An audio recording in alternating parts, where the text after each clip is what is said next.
Any man, woman, child could buy their ticket, walk right in. Here they'd be, here we'd be. Yes, sir. Yes, ma'am. Enjoy the show.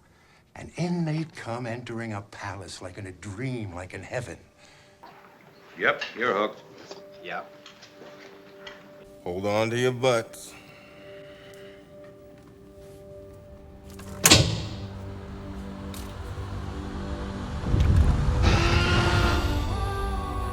Well, hello, how are you?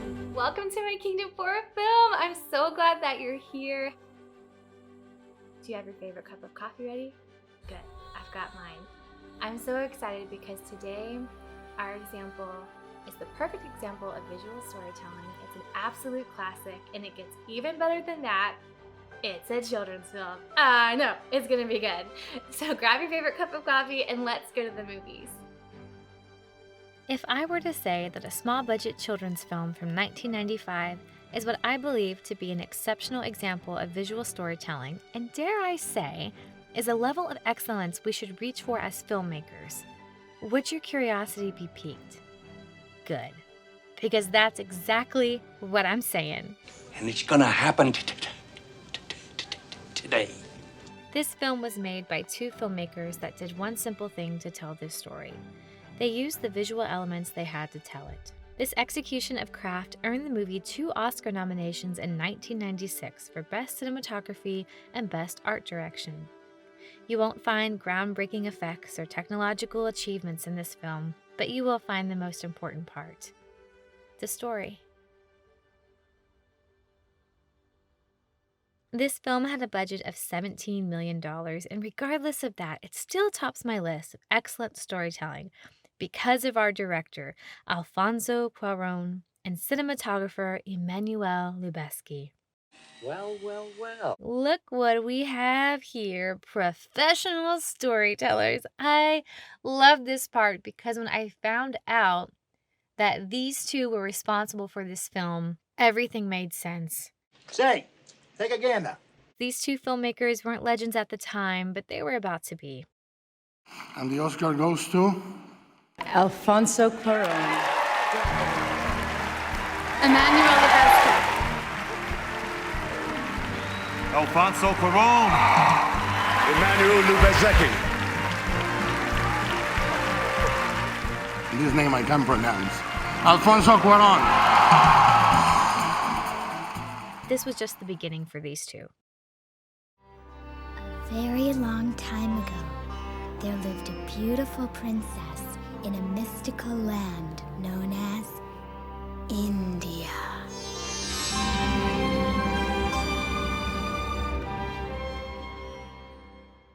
The level of excellence achieved with this film is so much more rewarding when I realized who made it, and that even 11 years before they achieved global recognition by Hollywood, filmmakers, and audiences, they were still creating excellent films, even for children. This is the story of A Little Princess. A magical tale about the power of storytelling, a power that a young girl uses to help her navigate and understand a world that is unkind to her. When Sarah Crewe is separated from her father during World War I and sent to an all-girls school in New York, her once privileged lifestyle is taken from her when he dies in battle, and all she's left are the stories he and her friends from her home in India have told her. All women are princesses. It is our right. This is not a light subject matter. It's a hard theme for a child to understand, the theme of loss. The idea that your parents could be taken from you is a very difficult thing to explain to a child. At the same time, though, it's helping teach our sweet kiddos who are watching how to react to loss, and it allows them to experience this emotion safely through a story such as this one. Sarah, why don't you tell your stories anymore? They're just make-believe. They don't mean anything. Oh, but they've always meant something to me. My cousins and I watched this on repeat as little girls, and it's never left me. Looking back, it makes perfect sense that Cuarón directed this. There are visuals I can't forget and emotions that stayed with me into my adult life, and it's because our director and cinematographer used the tools they had to master these foundational storytelling elements. But it's these that stand out the most. Let's watch how they did it. Now, we know that a typical Hollywood story structure consists of 3 acts. Very simple. A beginning, middle, and an end. Or acts 1, 2, and 3. The next step that becomes more challenging is the placement of events that move the story forwards towards our main character's goal or desire. Typically, our story is building towards the climax, where the 2 opposing characters face off. Everything that we know, everything that happens is building up to this moment. And ultimately, our story is building and moving us toward what the character desires most of all. And what Sarah desires most of all is to be reunited with her father. This is established at the very beginning of the film. And it's important that we know what her desire is so that we can understand what happens to her, how she reacts, why she does the things that she does.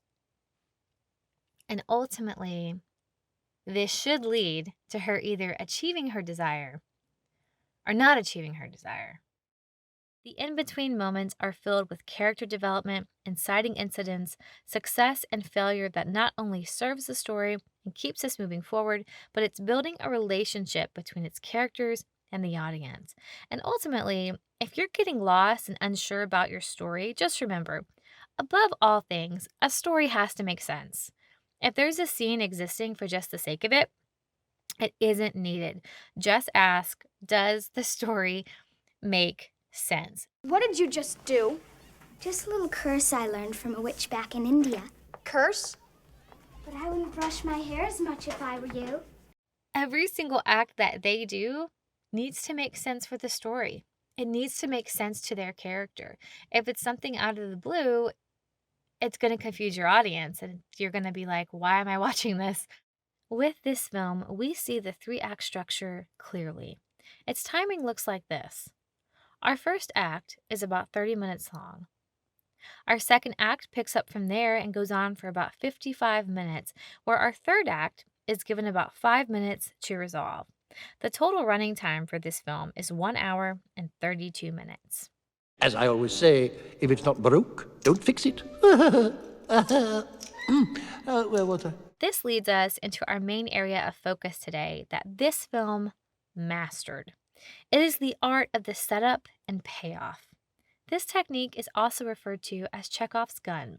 This principle was created by playwright Anton Chekhov, who famously wrote, "If in the first act you have hung a pistol on the wall, then in the following one it should be fired.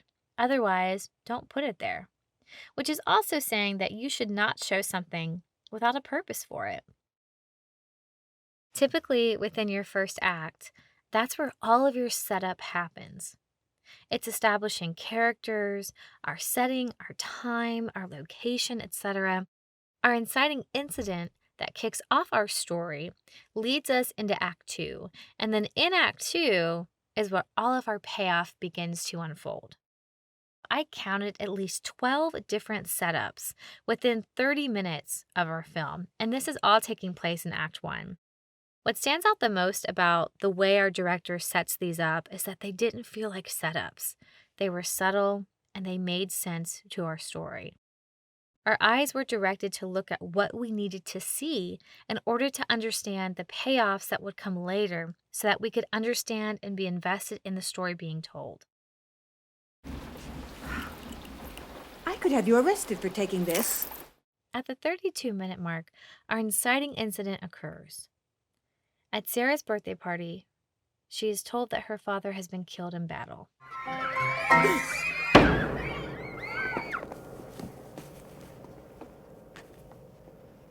The party is over. This event turns everything around for Sarah, and this is where the payoffs start to unfold slowly. Relationships are being built, torn down, and Sarah is forced to live in the attic with only her doll to keep her company. Leaving you penniless, without any money. And since you have no relations to speak of, this puts me in a terrible position. You are alone in the world. I think one of the most important payoffs in this film is the moment where Sarah first enters the attic right after her father is killed. I expect you to remember Sarah Crew. You're not a princess any longer. She draws a circle of protection around her on the floor.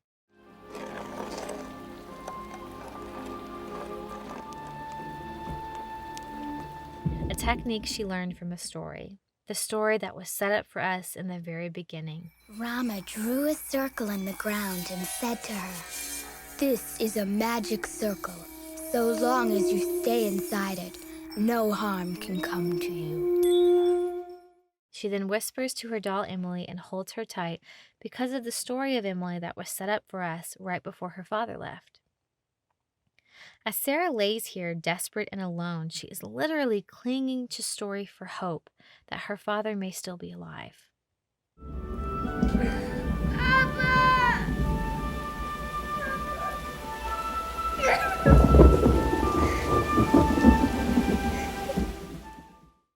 Wow. This film successfully sets up and pays off one by one, even setting up Minchin's fate as a chimney sweep in Act 2.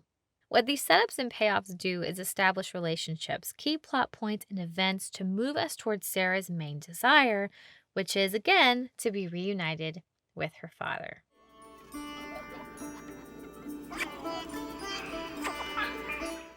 Everything that happens in this film serves a purpose, whether it's to prove the kindness of our main character.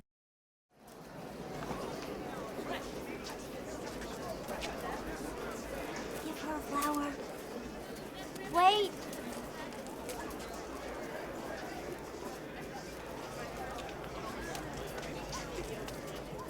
For the princess. Or to bring some comedic relief in this difficult story.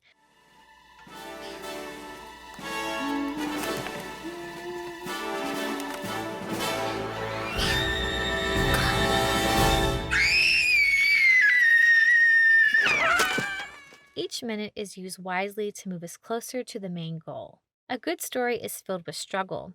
It has ups and downs that create tension and helps us believe in our story more and believe our characters more. It creates this sense of need to see our characters succeed, and as we get close to the climax, we are on the edge of our seats to see if our hero will prevail. It's a cruel, nasty world out there, and it's our duty to make the best of it. Not to indulge in ridiculous dreams, but to be productive and useful.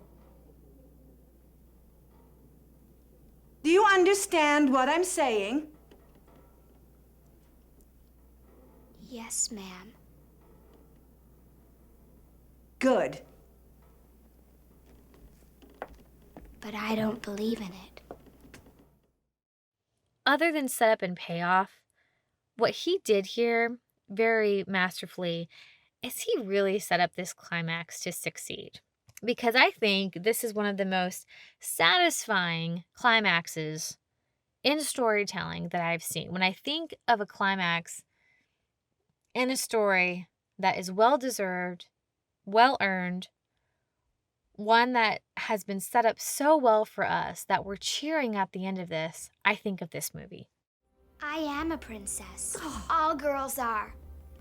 Even if they live in tiny old attics, even if they dress in rags, even if they aren't pretty or smart or young, they're still princesses. All of us. So in this movie, our climax starts to begin right after Sarah stands up to Miss Minchin. This scene proves to us that Sarah won't stop believing. She chooses to have hope regardless of her situation, and this, of course, enrages Minchin. Now, our next scene, where the girls are given a lavish feast, warm clothing, and decent conditions to live, is where we are beginning to believe that the girls' luck may be changing until Minchin barges in, locks the girls in their rooms, and calls the police. Now, our main character decides that she has to act, and it is time to leave. Now, one thing I noticed about this scene is that the last piece of the Rama story is shown to us right before this scene happens, because that story has now ended. And I think one of the reasons why it ended is because Sarah needed to take action. There is only so much that that story can help her do. And now it's Sarah's turn to take action, to take control of her story and do something about it, and she most certainly does. I love this series of events because our main character earns it. She earns her escape as she bravely crosses from one side to the neighbor's house, falls off the plank, nearly fails to catch herself, and even though she's caught herself on the ledge, she doesn't get up easily. It's raining and her feet keep slipping. This is just brilliant. Let's watch.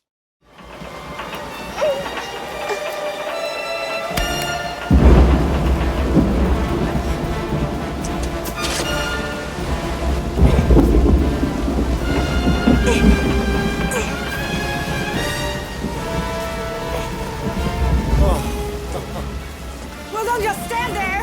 Go next door and find her. Did you notice how each cut serves a purpose to build tension as Sarah is struggling to climb up? The music is supporting this tension and helping it build, and mixed with the performance, all of these elements work together to build this tension that we need to feel in order for Sarah's main desire to be obtained. Again, we can't forget everything that's happening is getting us closer to what Sarah wants most. And this comes to fruition when she escapes from Miss Minchin into her neighbor's house, where her father is alive and well. This isn't a surprise to the audience at this point because we know that he's been there for months. He'd lost his memory and he and Sarah have had near misses the entire time. But now the two are face to face. And what's so brilliant about this scene is that it's given enough time to develop. Even our climax is built out of ups and downs. It doesn't just build and build. It builds and drops, then builds and drops as our hero wins a battle, then loses a battle, and so on and so on. Our climax reaches its highest point when Sarah recognizes her father, but he doesn't recognize her. Minchin and the police take Sarah away, and as all hope Sarah has had is ripped from her as she's being taken away, the moment we've all been waiting for happens. Everything we've been shown, told, every setup and every payoff led us to this moment, the moment and goal of every story, achieving what was desired.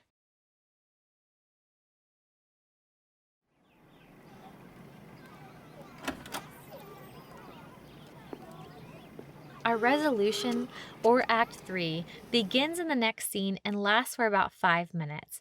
Our resolution ties up any loose ends. Minchin gets what she deserves. Sarah and her father's former life is restored and improved with the addition of Becky to the family.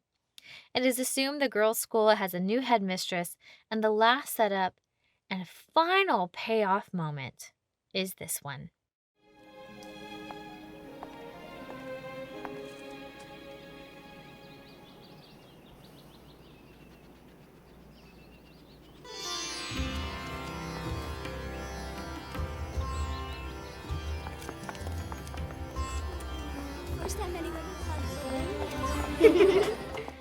It's a sweet moment that I love because our director used music in a series of cutting in and cutting out to emphasize this magical moment. This film did what every film has the ability to do and should do with a visual medium. It was visual. It followed story structure, utilized each storytelling tool to show us what we needed to see, told us what we needed to hear, and ultimately made sense as a story. So just tell a story, because sometimes that's all we need. Not the latest camera details or a movie that breaks studio budgets and then that makes us believe it's going to be amazing because hundreds of millions were spent. No, that doesn't make a story memorable.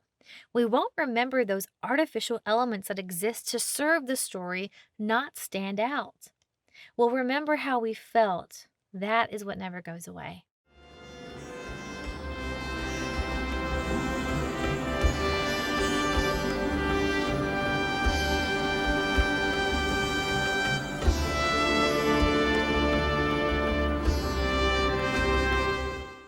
Bottom line is this: we are connected by stories. Every day we are either telling our own or listening to someone tell theirs. And it's because of this that we know in our gut what a good story is and what a bad one is. It's in our very nature to respond to stories and use the lessons they teach us. Ultimately, I love what this story teaches us: to believe.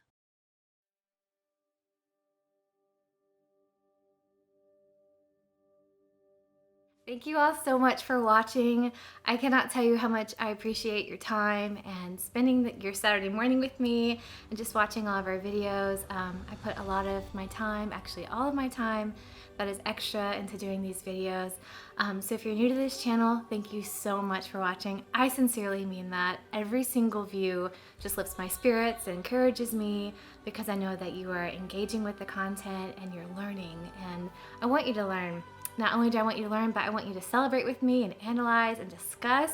So please put all of your comments, all of your thoughts, please comment below and let me know what you think. I want to talk to you about this stuff. And please, if you don't mind, I hate having to do this, but I have to do this. Please hit the subscribe button, because this will help me justify where all my time goes to my husband. That's just kind of the truth of the situation. All of my time goes to these. So if I can show him that you love it and that you're coming back every month to watch the videos, he might, calm down over there. So we'll be fine. Great. So please hit subscribe. Please like the video if you liked it. If you didn't, you can hit the thumbs down as well. I take that as constructive criticism. That's fine. Just explain yourself below if you don't mind. And I'm so excited to see you again. Please put all of your ideas for future videos. If there's content or films you'd like to study and dive into deeper, please let me know. And I will see you next month at the movies. Bye.